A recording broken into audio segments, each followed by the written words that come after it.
दिल्ली में चुनाव खत्म हो गया और बिहार में बहुत बड़ा धमाका। जी हां, राहुल गांधी जिस तरह से लगातार अब दिल्ली के बाद बिहार पर नजरें दौड़ाए हुए हैं, ये साफ तौर पर कहीं ना कहीं मंशा जाहिर करती है कि इस बार विपक्ष कहीं बिहार में खेला ना कर दे। अब इन तमाम मुद्दों पर बातचीत करने के लिए इस वक्त हमारे साथ DS4 के ही एक सहयोगी सोनू जी है, जुड़ेंगे, बातचीत करेंगे। क्या कहेंगे, क्या लग रहा है राहुल गांधी का एक तरफ जो है कांग्रेस में इतना बड़ा खेल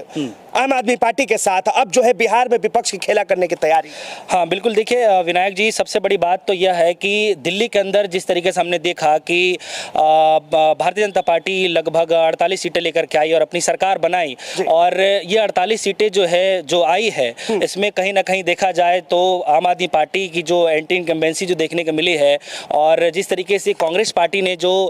खास तौर पर जो ये चुनाव जो लड़ा, जीतने के लिए नहीं बल्कि आम आदमी पार्टी को सत्ता से बाहर करने के लिए, और कहीं ना कहीं कांग्रेस पार्टी के तरफ से और राहुल गांधी की तरफ से कहीं ना कहीं ये गुस्सा कहीं ना कहीं ये दिखाई दिया कि जो हाल ही में जो चुनाव हुए हरियाणा के अंदर कांग्रेस पार्टी की सत्ता बनते बनते रह गई। और जब आप वोटिंग परसेंटेज देखेंगे हरियाणा के अंदर, तो बहुत कम मार्जिन से कांग्रेस पार्टी की सत्ता बनते बनते रह जाती है। और उसका जब मुख्य कारण ढूंढने की कवायतें चलती हैं और जब उसमें निचोड़ निकलता है, तो कहीं ना कहीं यही निकलता है कि आम आदमी पार्टी जो भरपूर प्रयास करती है, चुनाव लड़ने की कोशिश करती है, तभी सभी विधानसभा सीटों पे अच्छे खासे मार्जिन जो है वोट काटती है, और जितने भी वोट काटती है वो कांग्रेस पार्टी का ही वोट काटती है लगभग। और इसी के कारण जो है वहां पर कांग्रेस की सत्ता नहीं बनती है, और कहीं ना कहीं उसी का खामियाजा जो है कांग्रेस पार्टी को वहां भुगतना पड़ा। और उसी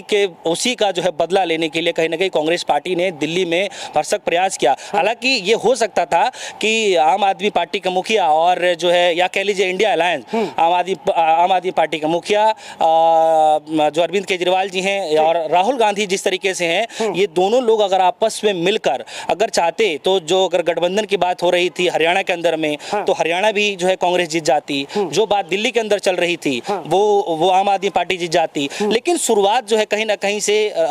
हरियाणा के अंदर आम आदमी पार्टी को करनी चाहिए थी, क्योंकि जो सीटें दी जा रही थी, लगभग 5-6 सीटें दी जा रही थी, लेकिन बात नहीं बनी उस पर। तो कहीं ना कहीं उसी का जो अंदेशा है, राहुल गांधी जी ने साफ तौर पे दिखा दिया है दिल्ली के अंदर में कि जो है अब क्षेत्रीय पार्टियों को जो है बख्शा नहीं जाएगा। खास तौर पे क्षेत्रीय पार्टियां वो जो कांग्रेस पार्टी को लगातार आंख दिखाती रही हैं, और वो पार्टियां जो बार बार ये कहती रही हैं कि जो है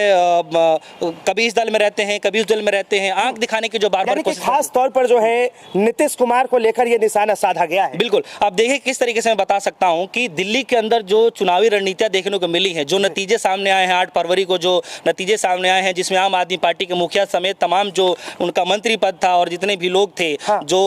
जो रणनीति बनाते हैं, यहाँ नहीं पंजाब की रणनीति बनाते हैं, वो सब शिकस्त खाए और कहीं ना कहीं सबको हार का जो है सामना करना पड़ा। और राहुल गांधी जी ने साफ तौर पे संदेश दे दिया कि अब अरविंद केजरीवाल को घर बैठाने की जरूरी है, और घर भी बैठा दिया। अब कहीं ना कहीं ये जो मैसेज गया है, ये कहावतें हैं ना कि दिल्ली के अंदर में एक नेता अगर छींक भी मार दे तो एक सुर्खियां बन जाती है, और राहुल गांधी जी ने जो संदेश दिया यहाँ से, ये साफ तौर पर जो पार्टियां हैं वही समझ सकती हैं कि राहुल गांधी ने दरअसल अंदरूनी संदेश क्या दिया है। संदेश यही दिया है कि जितनी क्षेत्रीय दल पार्टियां हैं, या तो वो मान जाएं, या फिर जो अग्रेसिव मोड में कांग्रेस पार्टी जब आएगी तो ये समझिए कि एक छोटा सा तिनका ही तो था, एक छोटा सा हाथ ही बस खींचा था कि कांग्रेस पार्टी ने छोटा सा हाथ खींचा, और आप देखिए कि आम आदमी पार्टी मतलब कहीं ना कहीं खत्म होती दिखाई दे रही है। और यहाँ दिल्ली से ही नहीं, आप देख सकते हैं पंजाब की सत्ता भी हिलती हुई डगमगाती हुई नजर आ रही है, और वहां भी कांग्रेस पार्टी के एक नेता ने दावा कर दिया है कि 30 विधायक जो उनके संपर्क में है। अच्छा देखिए सोनू जी, एक सवाल उठता है यहाँ पर, साफ तौर पर बिहार की जनता को इस पर जो है ध्यान देने वाली बात है। लगातार जिस तरह से राहुल गांधी ने यहाँ पर दिल्ली में हाथ खींचा और केजरीवाल धराम से नीचे जमीन पर आ गए, अब जो है बिहार के अंदर जो इंडिया अलायंस का गठन नीतीश कुमार ने किया था, उस नीतीश कुमार के लिए जो है दरवाजा बंद हो चुका है। तो क्या लग रहा है कि वहां से भी जो अब नीतीश कुमार ना घर के रहेंगे ना घाट के रहेंगे वाला सिस्टम? देखिए विनायक जी, सबसे बड़ा सवाल यह है कि दिल्ली के अंदर जो परिणाम आए हैं उसको कहीं ना कहीं लोग बिहार की राजनीति से भी जोड़ के देख रहे हैं। लोग ये कह रहे हैं कि दिल्ली के अंदर जो परिणाम आए हैं, इसका जो कहीं ना कहीं अलार्मिंग जो सिचुएशन है वो बिहार के अंदर देखने को मिला। दिल्ली से 1000 किलोमीटर दूर पे इसकी जो है राजनीति कहीं ना कहीं देखी जा रही है, और इसलिए कहा जा रहा है क्योंकि दिल्ली के बाद जो अगला चुनाव है वो महज 7 से या फिर 8-9 महीने की जो है गैपिंग है, उसके बाद जो है बिहार के अंदर ही जो है चुनाव होने हैं। और नीतीश कुमार को लेकर के बार बार इसलिए कहा जा रहा है कि क्योंकि राहुल गांधी जी भी बार बार दिल्ली चुनाव होने से पहले भी 2-3 बार का दौरा बिहार के अंदर कर चुके हैं। जिस तरीके से छात्रों से मुलाकात करते हैं या फिर तमाम जो रणनीति बनती है वहाँ पे मीटिंग लगातार करते रहे हैं। और उसी दौरान जो है राहुल गांधी जी जो है किस तरीके से राबड़ी देवी के घर जाते हैं और जो है लालू यादव से मुलाकात करते हैं, तेजस्वी यादव से मुलाकात करते हैं। उसके बाद ये भी खबरें चली, मीसा भारती से भी मुलाकात हुई और सोनिया गांधी की फोन पे भी बात कराई गई। जी, जो फोन वाली जो बात है वो लगातार इस समय चल रही है कि राहुल गांधी जी ने जो है फोन से जो बात कराई थी, अब कहीं ना कहीं वो जो चचा जिक्र किया जाता है, चाचा भतीजा तेजस्वी यादव की तरफ से, तो जिस तरीके से लालू यादव ने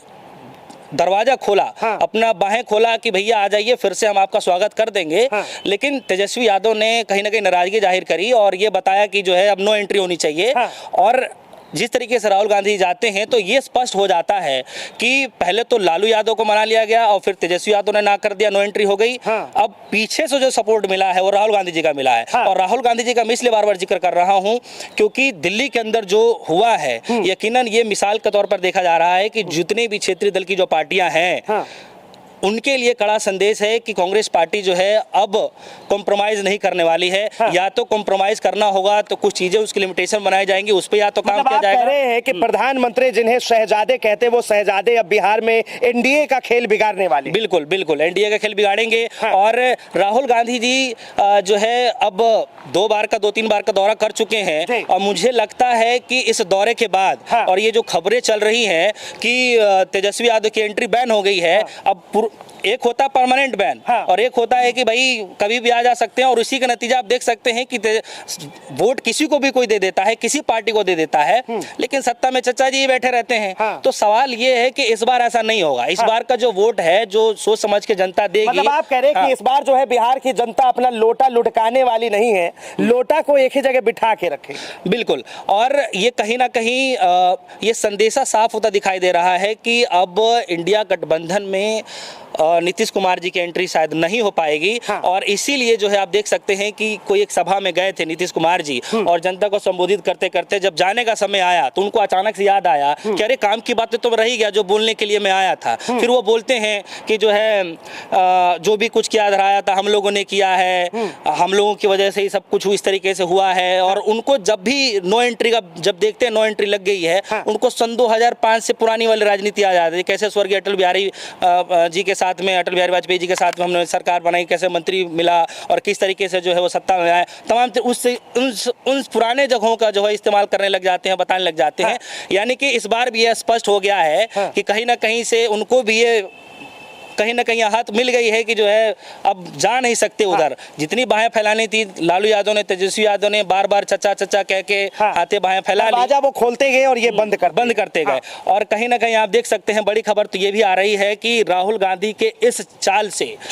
दिल्ली के राजनीति नहीं बिहार में भूचाल मचा हुआ है। और प्रधानमंत्री मोदी जी विदेशी दौरे पर हैं। और खबर ये भी चल रही है कि 24 फरवरी को जो है बिहार के अंदर में एक जनसभा होने वाला है और उसमें करीब 40,000 से ज्यादा लोगों को इकट्ठा करने की खबरें चल रही हैं। आप सोचिए कि प्रधानमंत्री मोदी जी विदेशी दौरे से आएंगे और बिहार की राजनीति में जैसे ही कदम रखेंगे। इसमें सोनू जी एक चीज और जोड़ना चाहता हूँ, दर्शकों को ध्यान देने वाली बात है कि जिस तरह से फ्रांस गए, अमेरिका गए और सीधा भारत में आते अब बिहार जाने वाले प्रधानमंत्री, लेकिन ये राहुल गांधी के दौरे के बाद ही क्यों? अब कहा जा रहा है कि बिहार में जो सबसे ज्यादा एसटी एससी समुदाय के लोग रहते हैं, कहीं ना कहीं उनके वोटों को हथियाने के लिए बीजेपी और एनडीए पूरी एड़ी चोटी की जोर लगाएंगे। बिल्कुल ऐसा देखा जा रहा है। लेकिन मैं आपको बता दूं कि एक बड़े रणनीतिकार के तौर पे जाने जाते हैं प्रशांत किशोर जी की मैं बात कर रहा हूं और तमाम पार्टियों के लिए वो कैंपेन करते रहे हैं और आज भी जो है बिहार में कैंपेन करना चाहिए था उनको, लेकिन किसी और पार्टी के लिए जो है शायद केरल या फिर अन्य प्रदेश में गए हुए हैं। उनका भी ये साफ तौर पे कहना है कि प्रशांत किशोर जी एक निजी चैनल से बात करते हुए उन्होंने कहा कि बिहार के अंदर भारतीय जनता पार्टी कहीं ना कहीं जमीन खिसक रही है। और उन्होंने ये कहा है कि बीजेपी की जो हालत है दूसरे तीसरे नंबर की पार्टी बनेगी, यानी दिल्ली के अंदर से जो चला वो चला